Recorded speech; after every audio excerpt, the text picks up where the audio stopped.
Cheevo, guys! What up, guys? This is Cheevo Guides back here again with another video. The last two videos that I uploaded were both about the Xbox 360 store closing and 10 games that I recommend purchasing before the store closes. Now, this video is part 3 in that series, so if you haven't seen part 1 and 2, I recommend doing so. In this video, I'm going to show you guys 10 more games that I recommend purchasing before the 360 store closes. Just a little refresher, Xbox announced that the Xbox 360 digital store will be closing on July 29th, 2024. So these lists that I've put together are games that are purely digital titles, they never got physical releases, and they never became backwards compatible. All the games that I mentioned in these videos will be part of the delisting when the store closes. So you have roughly 9 months to prepare and purchase any games that you want before they're gone forever.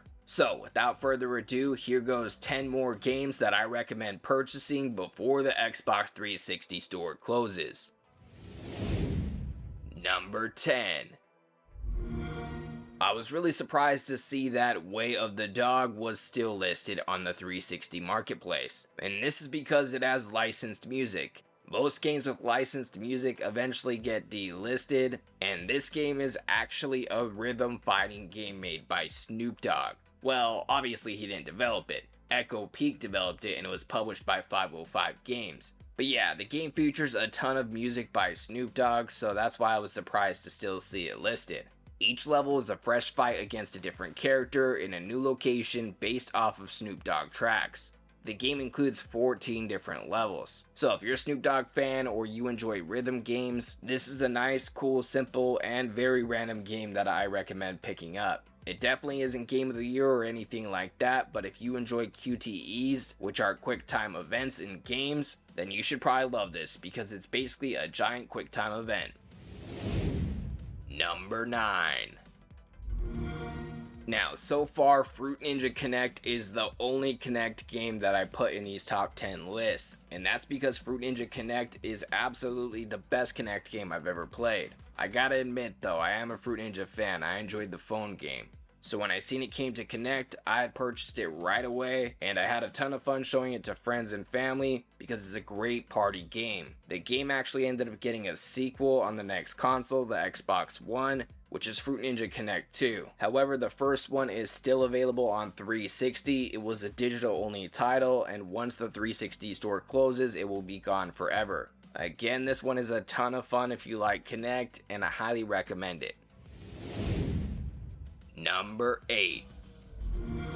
Charlie Murder is a beat-em-up video game developed by SKA Studios, and they're actually the developers of the Dishwasher games, which I included in my list for part 1. The game has a really awesome soundtrack and it features hand-illustrated visuals. While the title may lead you to think that this is based off of a guy named Charlie, it actually features 5 playable characters, all members of a garage punk band named Charlie Murder. The art style reminds me of games like Alien Hominid, and the gameplay reminds me of another Xbox Live Arcade game called Castle Crashers. Luckily, Alien Hominid and Castle Crashers are backwards compatible, however Charlie Murder is not. Number 7. Now, one thing you're going to notice about this list is I have a few fighting games on here. First one being Guilty Gear X2 Accent Core Plus. This is the 4th version of Guilty Gear X2 and an enhanced version of Accent Core. The game actually first released in 2008 for the PS2, followed by a PSP version. After that, they made a Wii version and then eventually digital-only versions for the Xbox 360 and PlayStation 3. Again, this one does not have a physical copy, so if you enjoy fighting games or you're a Guilty Gear fan, this is one that I recommend picking up before the store closes. Number 6. Now, if you're a football fan, you definitely want to pick up Backbreaker Vengeance before it's delisted. The first Backbreaker game actually got a retail release, however this is the second Backbreaker game and this one was purely a digital title. This game actually started off as a mobile game. It was one of the first popular smartphone games. Backbreaker is an arcade style football game that actually contain a lot of violence, but in a good way. We haven't seen a lot of games like this since they stopped making blitz games, and that's because the NFL doesn't want football being portrayed as a violent sport. Anyhow, it makes for a great video game, and again, if you're a football fan, I highly recommend picking this one up before it's gone forever. I should also mention it does have a multiplayer mode, and you can play with up to 2 players. Number 5. Naughty Bear Panic in Paradise is a sequel to the retail release Naughty Bear. Not sure why, maybe the physical sales weren't there for the first one, but the sequel was a digital only title. So yeah, this got released exclusively for Xbox Live Arcade and PlayStation Network in 2012. Now, the game had a new gameplay style compared to the first game, which focused on the top hat mode. This game is surprisingly big for an Xbox Live Arcade game. A matter of fact, it includes 36 separate levels across 11 different locations. If you ever played the first game and you were a fan, I highly recommend the second one, as it's really just more of the first one. These games aren't the best games ever made, however they're oddly nostalgic. Number 4. Track and Field is a 1983 Olympic sports video game developed by Konami for the arcades. The game eventually got ported to a ton of different consoles, however I'd have to say the NES version was the most popular. The reason I put this game on this list is because it's an absolute blast to play with friends and family. It's an awesome party game that involves a ton of button mashing. You can play with up to 4 people. The game includes 6 different events, including the 100-meter sprint, the long jump, the javelin throw, the 110-meter hurdles, the hammer throw, and the high jump. This might not look like a ton of fun, I know it looks simple, but just trust me when I say this game is a blast. Number 3.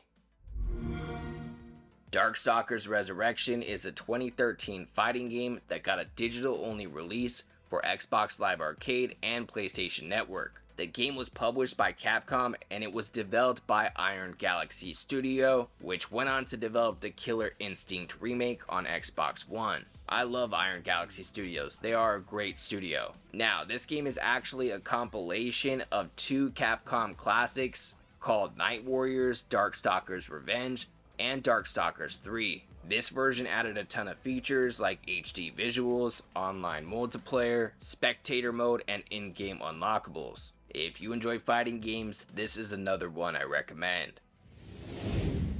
Number 2. Res HD is an HD port of a classic musical rail shooter game called Res. This game was really popular on the Dreamcast and it also released on PS2. Sega published the game and it was released in Japan in 2001 and then in the United States and Europe in 2002. In 2008, Res HD came out on the Xbox 360 as a purely digital release. Unfortunately, this game never made the backward compatibility list for modern Xboxes. So if you want to be able to play the HD version of this classic game, I highly recommend getting it before it's gone forever. I should mention though that the game eventually released for VR systems. It's actually an expanded version of the game called Res Infinite, and that's available for most VR headsets. Number 1. Now, in part 1 of this series, I recommended 2 Street Fighter games that were both different versions of Street Fighter 2. However, those aren't the only 2 Street Fighter games getting delisted. There is one more, and that's Street Fighter 3 Third Strike Online. This is the only way to play Street Fighter 3 on the Xbox platform. I should mention you can play this game via the Street Fighter 30th Anniversary Collection on Switch, PlayStation 4, Steam, and Xbox One. However, obviously that won't have the same achievement list as this Xbox Live Arcade version. This game originally released in 1999 for the arcades. Eventually it released on Dreamcast in 2000, and in 2004 it released on the PS2 and Xbox. However, that wasn't the final version of the game. The last version of Street Fighter 3 that was released was Street Fighter 3 Third Strike Online Edition, which released exclusively as a digital title for Xbox Live Arcade and PlayStation Network. So yeah, if you're a Street Fighter fan, this is one I highly recommend. And that's going to wrap up 10 more games that I recommend buying before the Xbox 360 store closes. I really appreciate you guys tuning in for the full video. Again, this was part 3, so if you haven't watched part 1 or 2, I highly recommend doing that, as each of those videos will provide 10 more games that I recommend checking out before the 360 store is gone forever. I have a ton of ideas for some more videos like this. For instance, there are some non-Xbox Live Arcade games that are technically full releases with the full 1000 gamer score that also never got physical copies. There aren't a lot of them. I think there's actually only 7, so make sure you keep an eye out for that video. I may do top 10 DLC you need to purchase before the store closes as well. Anyhow, let me know what you guys want down in the comments below, and if you haven't already, please like, comment, and subscribe. As always, I'd like to give a huge thank you to all of my Patreon subscribers. We just hit 12 patrons. I'd like to give a special shout out to everybody in the biggest fan club, including TimG84, Kegger101, Kana25, Rockmono44, and HinderGod35. As always, I appreciate you guys tuning in. If you enjoyed this video, please leave a comment, and don't forget to like and subscribe.